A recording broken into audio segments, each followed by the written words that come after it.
Okay, good morning. This is a public meeting to consider the proposed comprehensive official plan and zoning bylaw amendments listed as items 1 to 6 on today's agenda.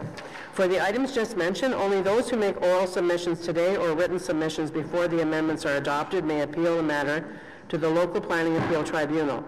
In addition, the applicant may appeal the matter to the local planning appeal tribunal if council does not adopt an amendment within 150 days of receipt of the application for zoning and 210 days for an official plan amendment. A comment sheet is available over there at the door for anyone wishing to submit written comments on these amendments or to sign up to speak. And a note to the committee members, that councillors, as a reminder, if you have any motions on any of the items listed today, please send a copy to us ahead of the public delegation so that committee members and staff have an opportunity to review and, as necessary, clarify a motion during the discussion of the matter. Thank you very much. Okay, any declarations of interest? Councillor Shirelli? Okay, I, Councillor Rick Shirelli, declare a potential deemed indirect pecuniary interest on Planning Committee Agenda 68, Item 11, Site Plan Control, 140 Main Street, the Immaculata High School, ACS 2018 PIE PS 0098, as my wife is an employee of the Ottawa Catholic School Board, and this was at the previous meeting where the item was considered, but I was not present. So you're taking care of back business, is what you're saying? Well, you couldn't have done anything about it since you weren't here anyway. So is that really even necessary? Yeah, I'm supposed to declare it here and then bring it to council. Okay. All right, so that's received. Confirmation of minutes, minutes 68, 28th of August 2018. With that amendment? With that amendment. Thank you. Where are you going, Councillor Shirelli?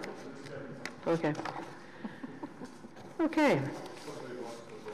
Zoning bylaw amendment, part of 3882 Barnsdale Road and part of 3960 Greenbank Road. The only speaker, this is in my area and my ward, and the only speaker is Hugo Lalonde from Minto. If anyone, does anyone have any questions on this? Hugo, if we're prepared to carry this, are you still needing to speak? I don't. Okay, thank you very much. This item carried. Thank you. More building for Barrhaven. Item number 2, again, is in my area. It's the zoning bylaw amendment, part of 3640 Greenbank Road. And I see we have Michelle Taggart here. I have no speakers. Hi, Michelle. Stephanie Morris, Raj Shapur for Tamarack.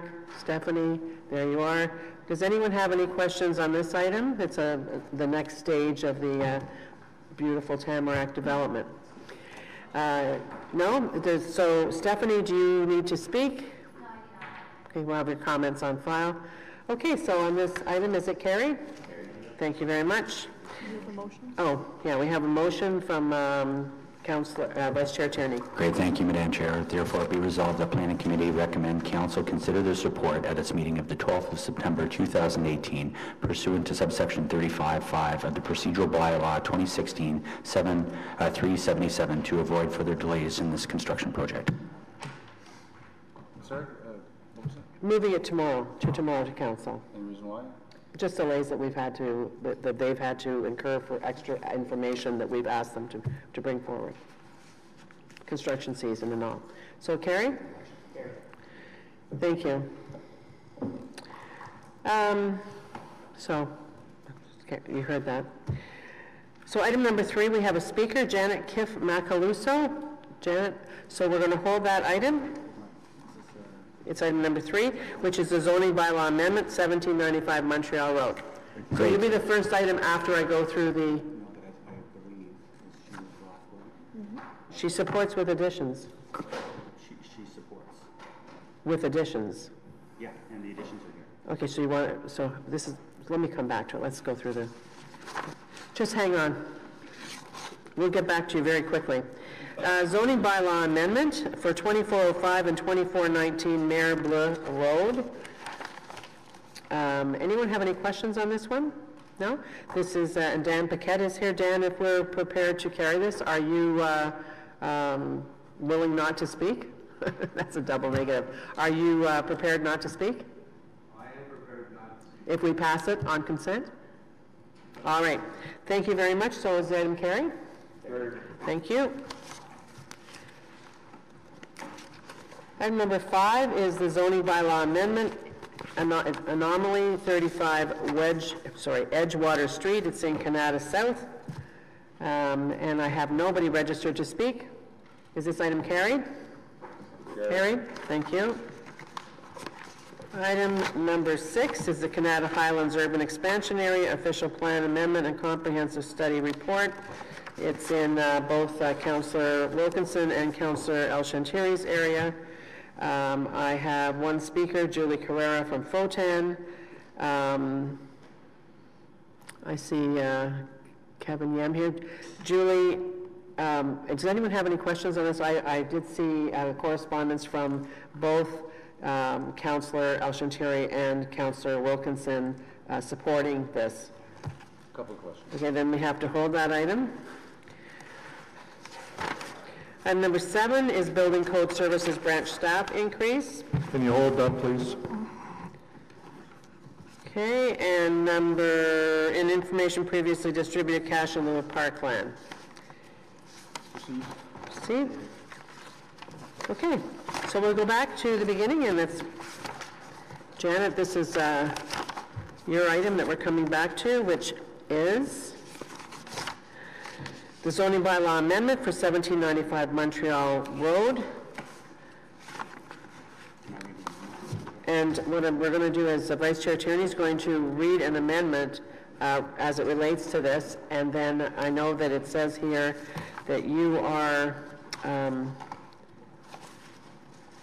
supportive with additions. So hopefully his additions are going to make you very supportive. Okay. Vice Chair Tierney? Great, thank you. I'll dispense with the preamble. This is the anti-disco club part of it.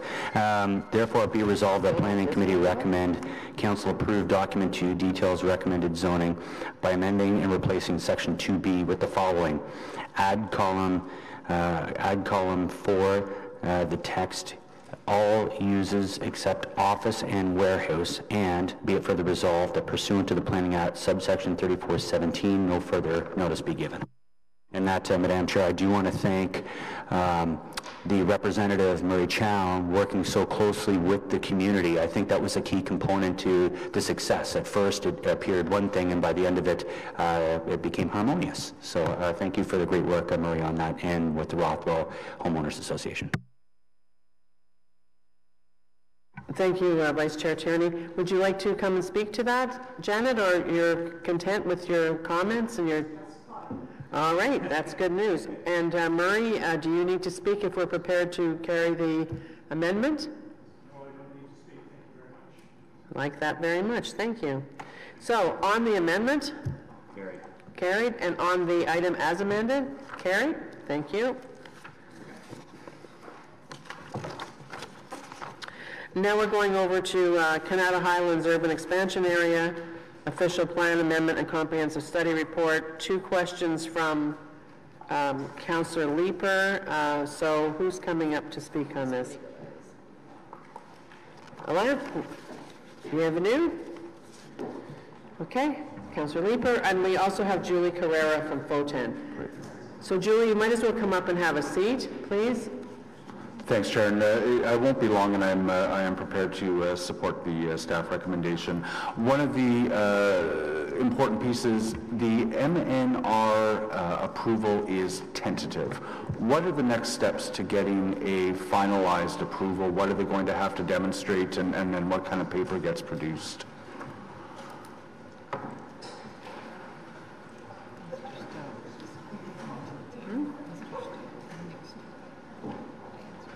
That's, sorry, I should say that. 5 people up there. Hello, Madam Chair. The Ministry of Natural Resources will not issue a permit for a proposed activity, only an activity. And since the official plan amendment is not actually approving any development, it's just approving an area for development, they will not issue a permit for that.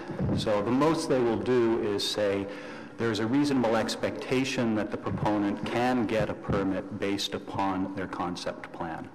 And so as when the proponent submits a plan of subdivision for the area, then they will also submit a permit application to the ministry, and provided that the plan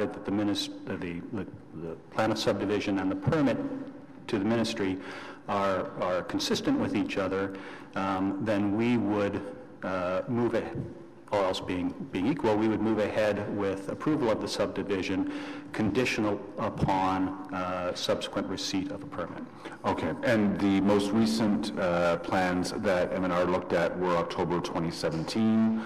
Is there any reason to think that the plans that will be, the plan of subdivision that comes before us will presumably look like what M&R was looking at in October 2017?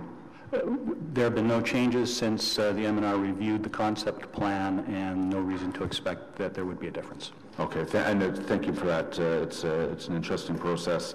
The CSR on page 11 speaks to the fact that the development will have 25% of housing affordable up to the 40th percentile. It meets the policy direction of the official plan. What is our mechanism? When are we going to ensure that that is followed through on?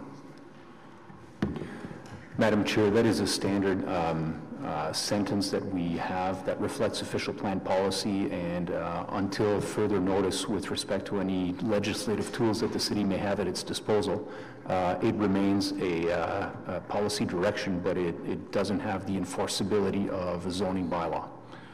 So they have put forward the CSR to say, yes, we're going to meet the official plan, but we don't have any way to actually enforce that they do.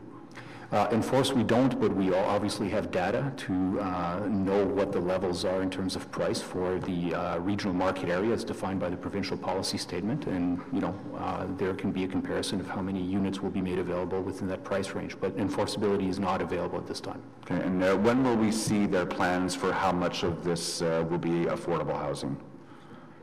My best guess would be at plan of subdivision when they're starting to present the housing mix. Okay. And then, I'm sorry, Nick, I may need to ask you to come up again, or the EIS speaks to the builder responsibility for oversight of some of the construction activities that might have environmental implications, monitoring to make sure that if they see a species at risk, that they're reporting that, making sure that they're not cutting down the wrong trees. This is an environmentally sensitive development, obviously. What kind of directions will go out to the contractors who are working on this site to make sure they follow through with those EIS recommendations with respect to monitoring? Typically with species at risk and development in a sensitive area and habitat for species at risk, we require the proponent to prepare an information package for their contractors, which includes descriptions of and photographs of the species that may be encountered on the site, and specific instructions on what to do if they encounter one of those species. The developer, we typically ask the developer to have a biologist on call who can respond when the contractors run into those situations. And then in terms of other environmental impacts, the environmental planner will be monitoring the development, and of course one of our two planning foresters will also be monitoring the development as it goes along. And do we get on site periodically? Yes, absolutely. Do we do any checks to make sure that the subs have received that information and get those information packages? Do we double check that? Yes, we do. Okay, wonderful. Those are the questions I had. Thank you very much. Thanks, Chair. Thank you. Julie, did you have anything that you wanted to add? I don't see any other questions from anyone else. No. Okay, and no questions for Julie? Okay, thank you. Is this item carried? Thanks very much. Thank you. Okay, so our last held item is Building Code Services Branch staff increase. It was held by Councillor Hubley. Thank you, Madam Chair. My first question will be for Mr. Willis. At the time that we reduced the fees, it was around a discussion that there was a ample surplus in the reserves. I believe Councillor Cloutier had identified it was close to like a 5-year surplus in there. There was no discussion about the need to do any hiring at that time, and yet the most recent media article on this suggested that that's what we should have done. Could you speak to that, Mr. Willis, please? That's a great question because the media was wrong. So Mr. Willis is prepared to speak to that. That's why I asked him the question. Thank you. So, Madam Chair, it's important to go back and remember that under provincial legislation, for building code services, the city must set its fee in accordance with the cost of the services. That's what the law says. And the city can't use that money that comes in for any other purpose. It's in a segregated account under provincial law. We can't use it for any other activities within the planning department. It's solely related to the costs of building plan review, inspections, and enforcement activities. It's actually quite constrained. So, you can't predict year over year how much activity you're going to get, and that's why we have a reserve fund to allow us to smooth out the high years from the low years. But what happened in the previous round is the reserves have been building up year over year over year, and there's a point at which you actually run a risk of being offside of the provincial law if your reserves are too high. When you're sitting on 5 years worth of reserves, you can't say that you're actually charging for the cost of the services, and one of the things that can happen is any applicant can actually challenge the fee they're being charged at any time, saying it's not related to the cost of the service. So that's why the city really didn't have a lot of choice. You couldn't do anything else at the time other than lower the fees. But we do review every single year. We review our fees at budget time. We look at the level of development activity. We look at the health of the reserve, and we are looking at staffing levels and Mr. Bedin can talk a bit more about what's changed in the last number of years. But what's changed significantly in the last 3 years has been a big uptick in the year over year in the amount of development activity because the economy is healthier. Economy is driven by confidence, big hiring in the public and private sector, all those things drive it, and things have changed a lot in the last 3 years in Ottawa. So we have a lot more volume, and as Mr. Bedin will also tell you, with the changes in what's being built, more institutional buildings, many more high-rises, the complexity of what we're building has changed. So I think our needs are changing because we're hitting that size as a city. So we're doing what we need to do, which is bring you the recommendation right now for additional staff to deal with our needs. And we review the fees every single year. And if the health of that reserve is not appropriate, we will recommend increases in the future, because if the reserve drops too much, we have to rebuild it with fees as well. So we do try to balance, but we don't have a crystal ball. But we certainly have to be responsible in the way we manage that money.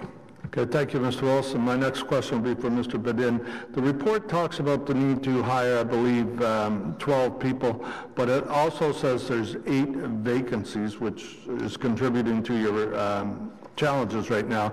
Is that 12, does that include that 8, or is it 8 plus 12?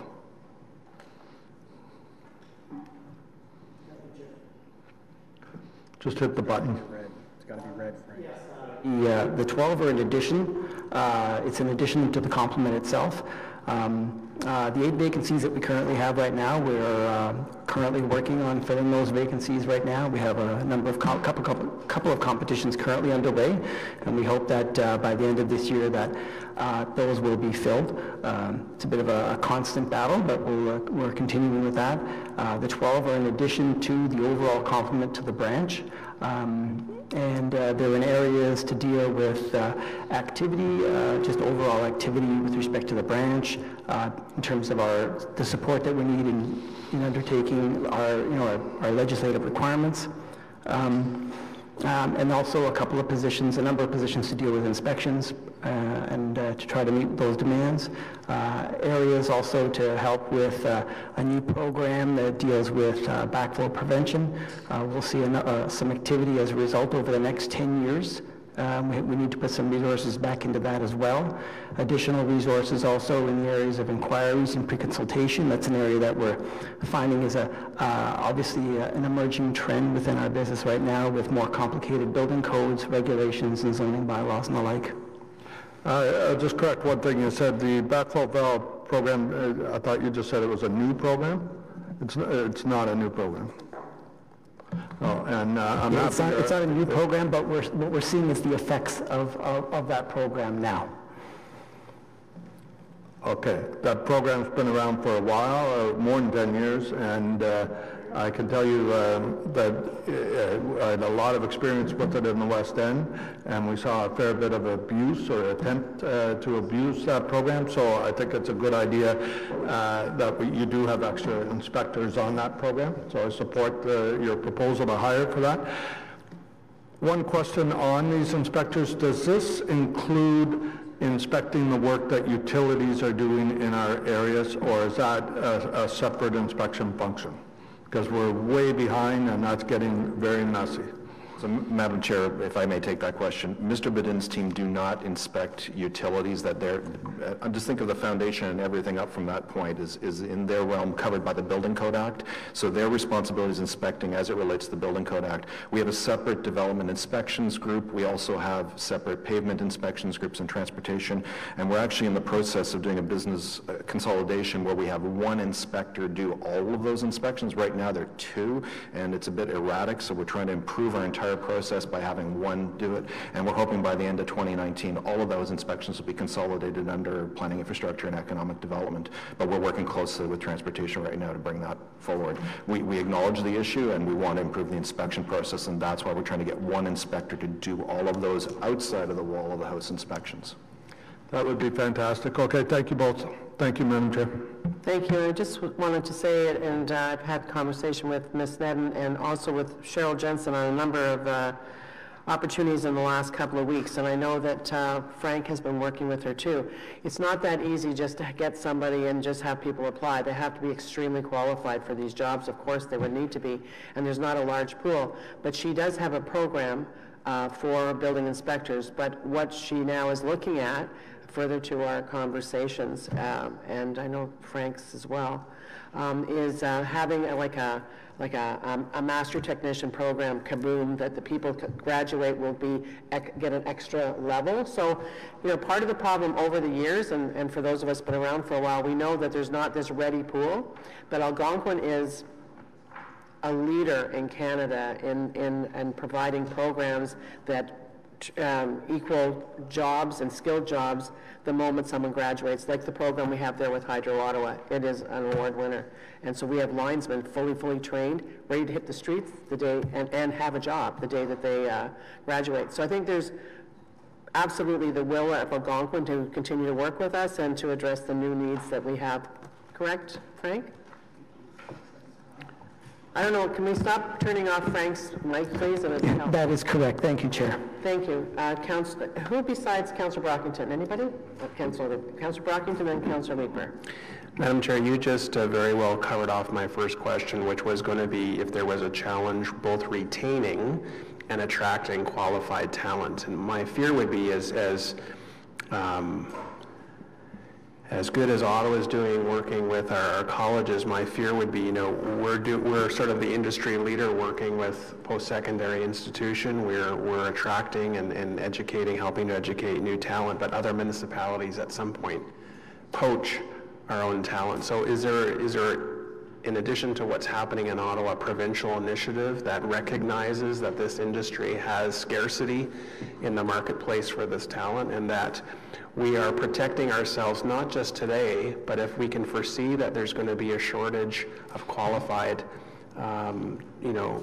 employees in the future, that something's being done as well greater than Ottawa? Just a brief comment and we'll get to my other questions. Yes, thank you. The Ontario Building Officials Association is very much involved in collaborating with a number of service providers in terms of providing educational opportunities province-wide. And yes, the industry it's right across the province in terms of this very specialized field. I think at this time, I believe George Brown College has a certificate program that provides fundamentals for building officials.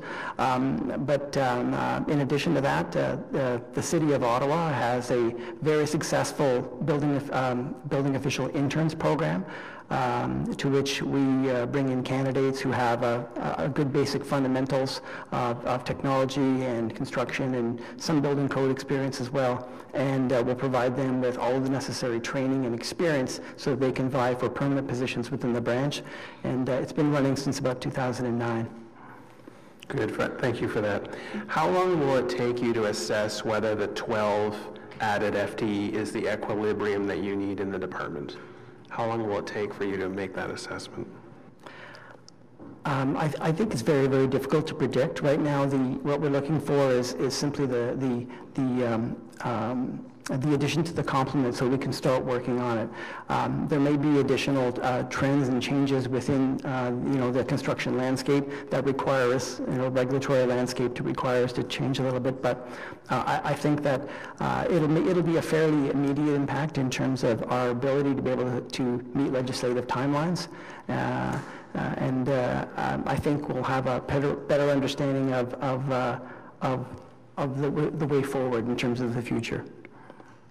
And my final question, I'm not sure if I addressed this to you or Mr. Mark or whom, but I'm just trying to understand why this is coming to committee. Is it because we are spending part of the reserve and that requires the authority, or we're adding FTE outside of the budget year? What's the trigger that's coming back? Because I'd hope that some units, if you have staffing needs, you would automatically have that authority, but what's the trigger for this report? So Madam Chair, because this is the creation of new positions, not filling vacant FTEs, we do require committee's approval. And there is a financial implication to that approval that is affected this year's reserve, so we also require the approval of that. So the motion actually asks for both approvals. Thank you. And now we have Councillor Leeper, followed by Councillor Blais. Thanks. I think I may pose Councillor Brockington's question in a different way. Between 2015 and 2017, our on-time, if we can call it that, performance fell from 90% to 64%, if I'm reading correctly the report. When do you hope to get it back up to 90 or preferably better, 95 or 98 or 99.9% on time? The overall statistics with respect to our performance in that time period were indicative of the overall performance right across the branch in all process streams, in all types of buildings. The different process streams and different kinds of buildings have different mandated turnaround times. There was one particular area that we did see a decrease in performance, and that was really around the smaller construction homes and the like. That area has already improved since that time with the additional hires. We've been filling our vacancies as we've been going along, very aggressively pursuing that, and with that we're already up about 10 to 12% already from that timeline, and we're hoping to bring it to approximately at least the 90 percentile, which is where we'd prefer it to be. And that is going to be the result of hiring these new FTEs? That is correct. And so your assertion is that the number that you were asking for today is the right number to get us back there within a reasonable period of time? That is correct. Okay. Those are my questions. Thanks, Chair. Thank you very much. Councillor Blais? Thanks very much. Just to clarify, what do you mean by small houses? You said that you're receiving a 12% increase in small houses. What is that? My apologies. The process stream is actually in small buildings and houses. These are defined terms under the Ontario Building Code in terms of their legislative timelines. So that would be tract housing, what we consider development and subdivisions, et cetera? That is correct. Sure. One of the term of council priorities you suggest that this report addresses is to improve the client experience through established service expectations.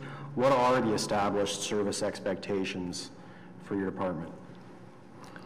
With respect to our legislative timelines, we would like to try, we endeavor to meet the provincial legislation that's set for a single-family home for production building.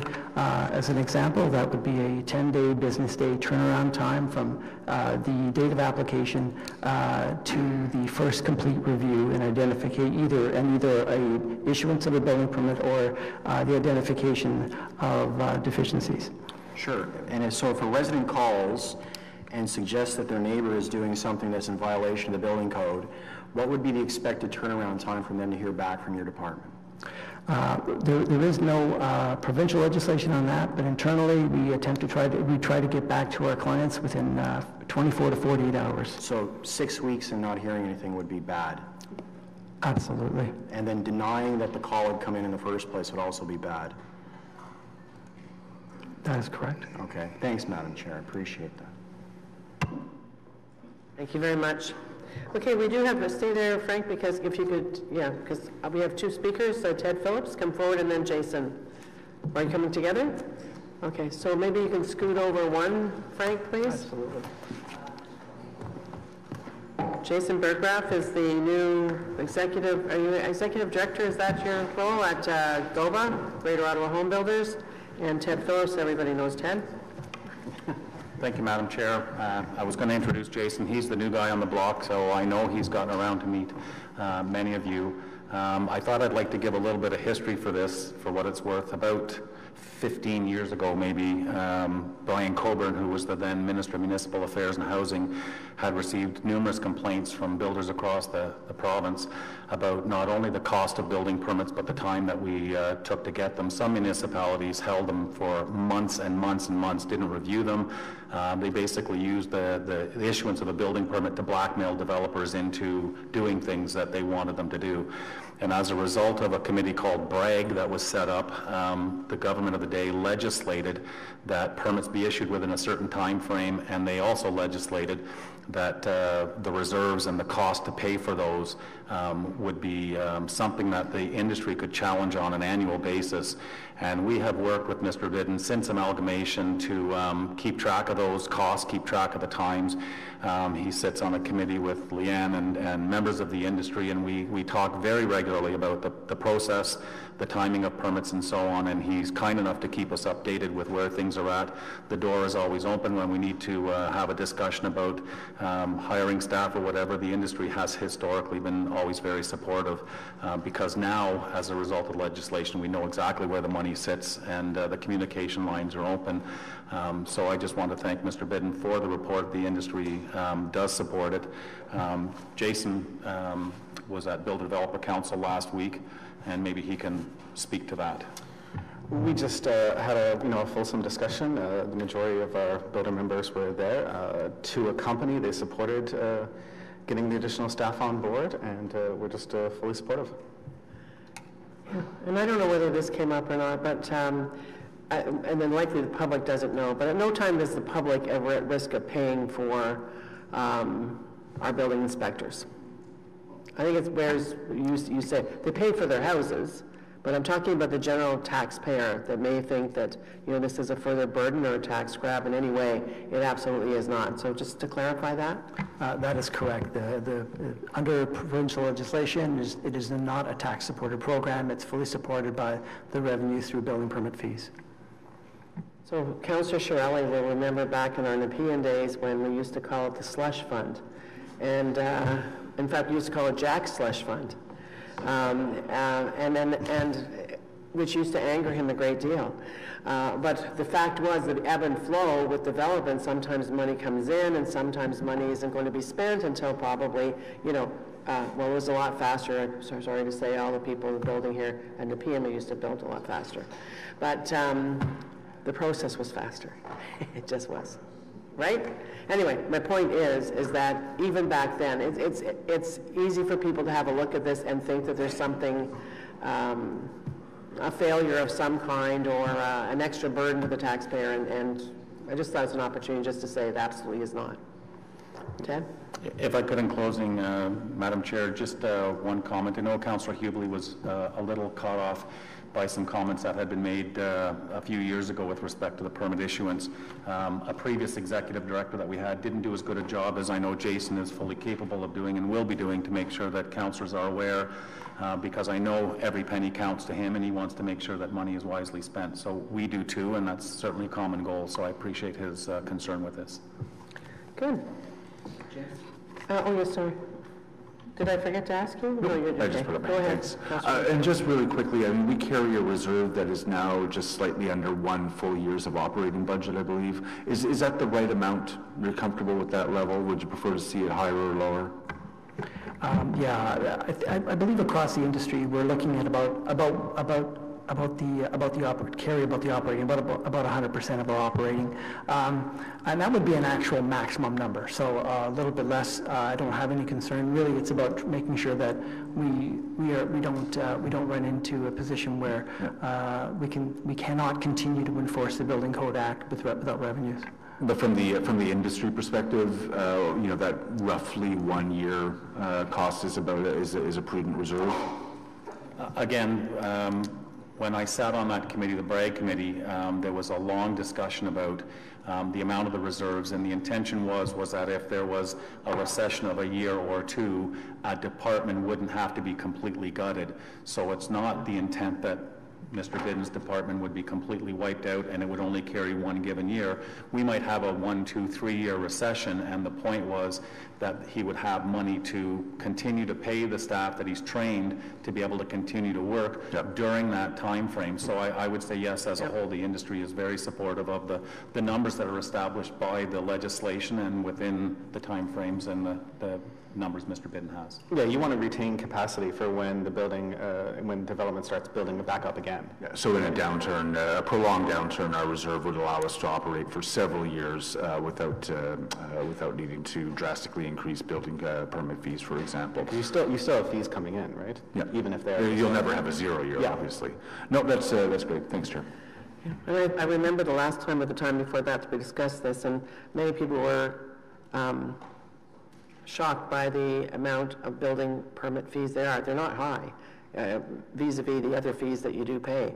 And I know that a lot of people, there was comments then at that time where people said, really, that it's $2,000? It's, that kind of a thing. So anyways, I think that we have this well in hand. One thing, and so I thank you both for coming forward.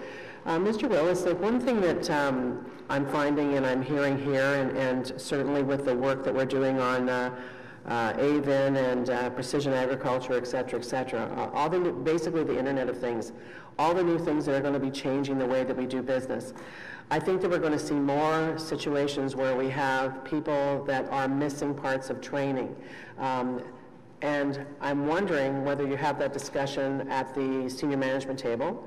And also, I'm wondering whether that's something that our human resources, as they outreach and that to schools, and I think that definitely to lower schools, when you have kids that are doing coding in grade 1 and grade 2, certainly you, I think we need to prepare the workforce of the future for the type of work that will be done, which is not static and may not be reflected in all the programming. And it's not just in this department. It could be any number of areas, certainly on waste, certainly on any of the environmental issues and that. Is that something that's come up? And if it's not, is it something that you could bring up to the senior management team as an opportunity and a heads up, and have that discussion with our post-secondary and our school boards?